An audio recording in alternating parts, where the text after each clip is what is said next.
Hello guys, आज हम soul land 2 का एपिसोड 24 डिस्कस करने वाले हैं।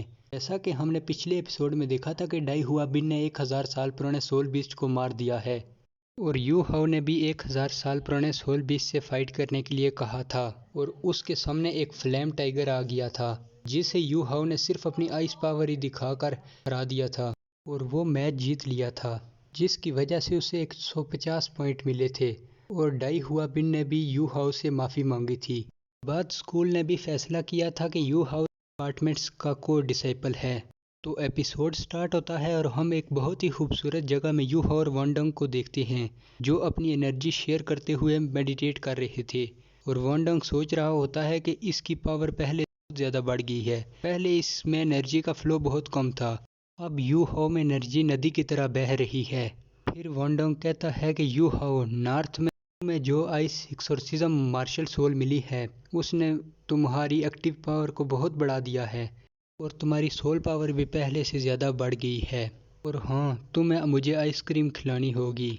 और वॉन्डंग दिल में कहता है कि मुझे नहीं लगता कि ये यहाँ रुकेगा और फिर कहता है कि चलो छोड़ो ये सब और मैं ख्वाहिश करता हूँ कि कल के होने वाले तुम्हारे सोल गाइड असाइनमेंट में तुम पास हो जाओ।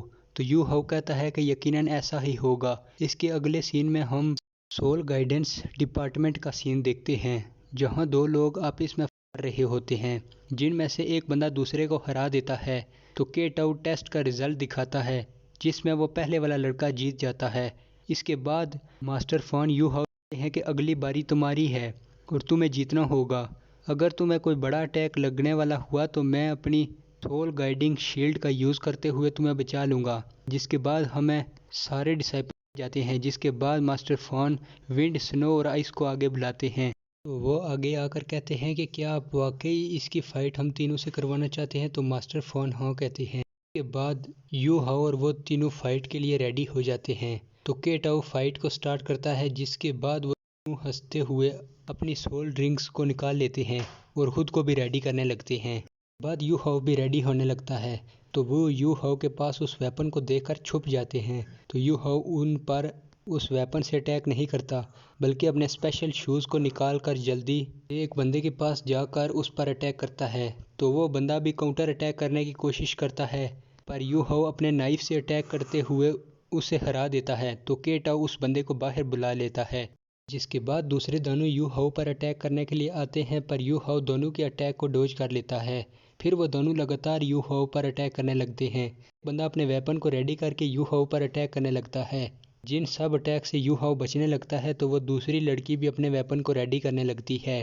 तो यू हाउ अपनी एक फ्यूजन स्किल का यूज़ करते हुए उसके वेपन को खराब कर देता है और फिर उन पर अपने वेपन से अटैक करता है, जिससे वो दोनों रोकने की कोशिश करते हैं पर रोक नहीं पाते।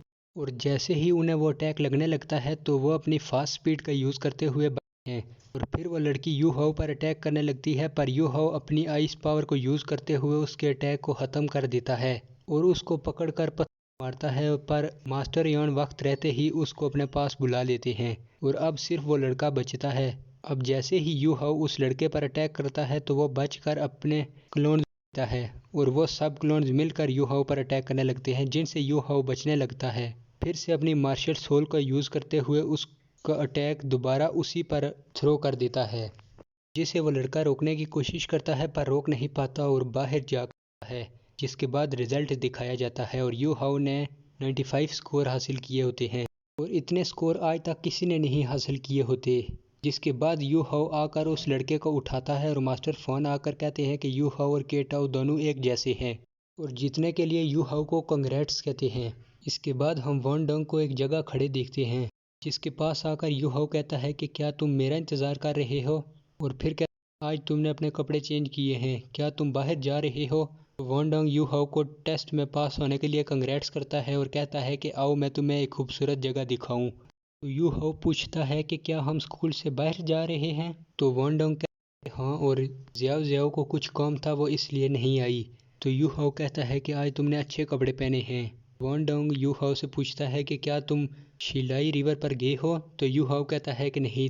वॉन्डंग कहता है कि फिर तो तुम जुबाओ पेविलियन भी नहीं गए होगे। चलो आज वहाँ चलते हैं और वहाँ के लोगों से मिलते हैं और बाहर की दुनिया को देखते हैं। जिसके बाद वो यू हाउ को वो एक टोकन देते हुए कहता है कि ये जुबाओ पेविलियन का पास है। इसके ज़रिए से जुबाओ पेविलियन श्रेक एकेडमी के को डिसाइपल से मिलते हैं, जिस पर यू हाउ कहता है कि इसका क्या मतलब है। तो वान डंग बताता है ट्रेजर रिवार्ड मीटिंग खास श्रेक एकेडमी के डिसाइपल्स के लिए है। जिसके बाद यू हाउ कहता है कि मैं अभी तक तुम्हारी बातें नहीं समझ सका। तो वान डंग कहता है कि ये इस वजह से कि तुम बेवकूफ़ हो। फिर वो बताता है कि ये लोग अपने ट्रेजर्स को पहले श्रेक सिटी के स्टूडेंट को बेचते हैं, फिर दूसरे लोगों को। मिसाल के तौर पर कोई rare material, food material, soul material और इस तरह की चीज़ें। और इसमें सोल बॉन्ड्स भी शामिल हैं। इसमें पहला हक सोल सेक्ट का है, क्योंकि ताजिर तो सिर्फ अपना मुनाफा देखते हैं। अगर हम किसी पावरफुल सोल मास्टर के साथ अपना ताल्लुक बनाना चाहते हैं तो इस तरह के शबाओ क्लब क्रेडिट लेते हैं। और फिर वो कहता है कि ये है ट्रेजर हाउस, चलो अंदर चलते हैं। और ये बहुत बड़ा स्टोर है। ये बहुत सी ऐसी चीज़ें बेचते हैं जो सोल मास्टर को चाहिए होती हैं। तो इनके पास एक लेडी आती है जिसे यू हाउ अपना पास देता है, जिसे देखकर वो लड़की उन्हें अंदर ले जाती है। हम देखते हैं कि उन्हें कोई मास्क मैन भी छुप कर देख रहा होता है। इसके अगले सीन में हम जुबाओ पेविलियन के ट्रेजर हाउस के अंदर का सीन देखते हैं, जहां उन्हें एक लड़की कह रही होती है कि अगर आपको क्रेडिट चाहिए तो प्लीज़ काउंटर पर जाएं, और बताती है कि आपको आपकी कल्टीवेशन के मुताबिक चीज़ें दी जाएंगी। और ये सब वो बता रही होती है। यू हाउ उस पेविलियन को देखकर हैरान हो रहा होता है। फिर वान डंग उसे जल्दी चलने के लिए कहता है, तो वो वहाँ जाकर कोई फॉर्म फिल करते हैं। जिस फॉर्म को देखकर वो लड़की वान डंग को कहती है कि आपके क्रेडिट की लिमिट 10 मिलियन गोल्ड कॉइन है। तो वो उसे क्रेडिट कार्ड देते हुए कहती है कि इस एज में ये सबसे ज़्यादा क्रेडिट है। तो यू हाउ उस कार्ड को देखकर हैरान हो रहा होता है। फिर वो लड़की जब यू हाउ के फॉर्म को देखती है तो वो भी हैरान हो जाती है और यू हाउ से माफ़ी मांगते हुए कहती है कि आप तो जुबाओ पेविलियन के वीआईपी हो। जो सुनकर वान डोंग का मुंह खुला का खुला रह जाता है और वान डोंग यू हाउ को देखने लगता है। वो काउंटर वाली लड़की कहती है कि आपकी अभी की पावर के हिसाब से आप हर साल होने वाली बाउंटी में से कोई भी एक चीज़ ले सकते हो, और इसके सामने सब ट्रेजर्स रख दिए जाते हैं। इसे देखकर तो यू हाउ की आंखें चमक आती हैं और फिर वो यू हाउ को उसका कार्ड देती है जिसमें बहुत ज़्यादा रकम होती है। तो वान डोंग कहता है कि तुम तो बहुत ही हो। और वहाँ पर एक बूढ़ी औरत आती है जो कहती है कि जुबाओ पेविलियन अकेडमी का सिर्फ एक सेट है। अगर जुबाओ को टॉप कार्ड मिला है तो ये सब अकेडमी का डिसीजन है, इसलिए अपना मुंह बंद रखो। और ये सुनकर वो वहाँ से जाने लगते हैं। जाते हुए यू हाउ पूछता है कि क्या ये किसी स्कूल की टीचर हैं। तो वान डोंग कहता है कि किसे फिक्र है। इसके बाद हम मिस्टर बीबी को देखते हैं, जिसको उसका दोस्त कहता है कि क्या तुम सोचते हो कि नोंग को वो ब्लड जेड रूबी रिंग पसंद आएगी। तो वो उसे कहते हैं कि दफ़ा हो जाओ। तो उसका दोस्त कहता है कि मैं नहीं जानता कि जियांग नॉन को क्या पसंद आएगा। वो कहता है कि मैं सिर्फ ये जानता हूँ कि मेरी टोंगिया को क्या पसंद है। जिसके बाद यू हाउ और वान डोंग भागते हुए मिस्टर बीबी के पास आते हैं। मिस्टर बीबी उन्हें कुछ कहने लगते हैं, लेकिन साइड से जियांग नॉन गुजरती है। तो मिस्टर बीबी का दोस्त कहता है कि ठीक है, अब मैं चलता हूँ, और वो जाने लगता है। जाते हुए कहता है कि याद है कि टोंगिया से जियांग नॉन को टोंग क्लैन में शामिल करने की बात करना, मैं और जियांग नॉन दोनों आएंगे। ये कहकर वो वहाँ जियांग नॉन के पीछे चला जाता है। और ये सब टियानमिंग और बिंग बिंग देख रहे होते हैं। टियानमिंग बिंग बिंग से कहता है कि ये बिल्कुल मेरी तरह है, बहुत अच्छा और बहुत ही ज़्यादा लॉयल है। जिसके बाद यू हाउ कहता है कि सीनियर 30 नए स्टूडेंट्स ऐड हुए हैं टोंग क्लैन में। सीनियर ब्रदर कहता है कि इसने 5th ग्रेड में जाने से इनकार कर दिया है और ये सब जियांग नॉन के प्यार की वजह से है। और अगर वो की डिसाइपल ना बना तो मुझे डर है कि मैं अकेडमी निकाल दिया जाऊंगा। फिर मिस्टर बीबी कहता है कि चलो ठीक है, मैं चलता हूँ। जिसके बाद यू हाउ और वान डोंग वहाँ घूमने लगते हैं और सब चीज़ें देखने लगते हैं। जिसके बाद हम टियानमिंग और बिंग बिंग को देखते हैं। टियानमिंग बिंग बिंग से फ्लर्ट करने लगता है, जिस पर बिंग बिंग उसे अपनी टेल से मारने लगती है। जिस पर टियानमिंग ओवर एक्टिंग करने लगता है। तो बिंग बिंग पूछता है कि ऐसी कौन सी चीज़ है जो तुम्हें मुझ में पसंद है। तो टियानमिंग बोलता है कि मैं तुम्हारी हर चीज़ को पसंद करता हूँ। तो बिंग बिंग फिर उसे मारती है। फिर उन्हें एक चमकती हुई चीज़ नज़र आती है जो कि 10,000 साल पुराने ड्रैगन किंग की सोल बॉर्न होती है, जो लाइट का एट्रीब्यूट रखता था। जो देखकर यू हाउ कुछ सोचने लगता है, पर जब वो इसकी कीमत देखता है तो हैरान हो जाता है। की कीमत 9.5 मिलियन गोल्ड कॉइन होती है। जिस पर यू हाउ कहता है कि मैं अपना कार्ड इसको तुम्हारे लिए ख़रीदने के लिए यूज़ करता हूँ। जिस पर वॉन डोंग कहता है कि मेरे पास 10 मिलियन गोल्ड कॉइन हैं, मैं खुद अपने पैसों से कुछ खरीद लूँगा। तो यू हाओ कहता है कि तुम बहुत अमीर हो। जिस पर वॉन डोंग कहता है कि मैंने तुम्हारे लिए कुछ लिया है जो मैं तुम्हें स्कूल जाकर दूँगा।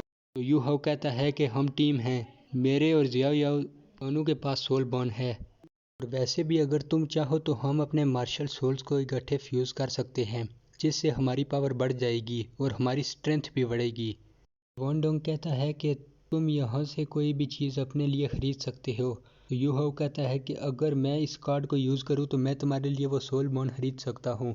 तो वॉन डोंग कहता है कि आज जो तुमने मेरे लिए हासिल किया है मैं फ्यूचर में तुम्हें वापस ज़रूर करूँगा। कहता है कि तुम क्या चाहते हो। तो यू हाओ को बिंग बिंग कहती है कि थर्ड प्लेटफॉर्म में एक चीज़ है जो तुम ले लो। जब वो देखते हैं तो वो चीज़ 1 मिलियन गोल्ड कॉइन की होती है। वॉन डोंग ले सकता था।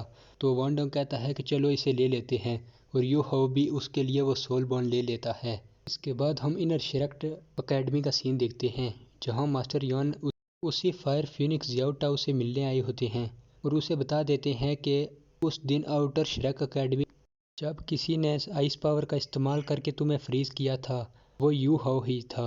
जो सुनकर वो सरप्राइज हो गई थी।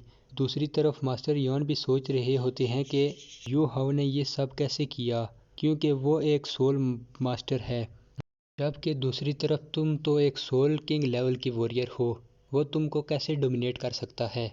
जो सुनकर वो कहती है कि आखिरकार कोई तो मुझे मिल गया जिसका इस्तेमाल करके मैं अपनी इस डीमन फायर पर काबू कर सकती हूँ। यही सोचते हुए वो यू हाओ से मिलने के लिए चली जाती है। दूसरी तरफ हम देखते हैं कि यू हाओ और वॉन डोंग ट्रेजर पवेलियन से निकलकर वापस जा रहे हैं, लेकिन रास्ते में उन्हें थोड़ी सी चीज़ें अजीब दिखाई देती हैं, क्योंकि जैसे ही वो एक ट्रेन में चढ़ते हैं उसमें कोई भी नहीं होता, सिर्फ एक मास्क मैन बैठा होता है जो कि उनको देखकर अपनी जगह पर खड़ा हो जाता है। और इसी के साथ हमारा आज का एपिसोड ये ख़त्म हो जाता है। अगर आपको एपिसोड पसंद आया हो तो लाइक शेयर और सब्सक्राइब